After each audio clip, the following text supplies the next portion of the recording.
Nagbebenta ngayon ng mga Christmas decor ang ilang bata sa Davao City para pandagdag sa kanilang allowance sa pasukan. Sa Canavid Eastern Samar naman, nagpalipad ng mga wish lantern ang mga residente doon kasabay ng kanilang panalangin para sa tuloy-tuloy na pagbangon mula sa hagupit ng Bagyong Yolanda. May news to go si Mav Gonzalez.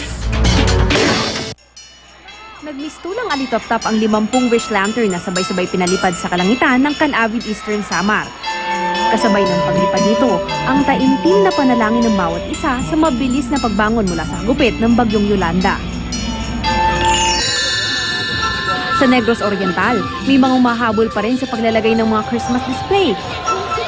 Pinailawan na ang mga Christmas tree sa kanilang Christmas village. Kasabay nito ang pagdiriwang ng kanilang Lingganay Festival na ang ibig sabihin ay Ringing of Bell. Kasunod nito ang isang magarbong fireworks display.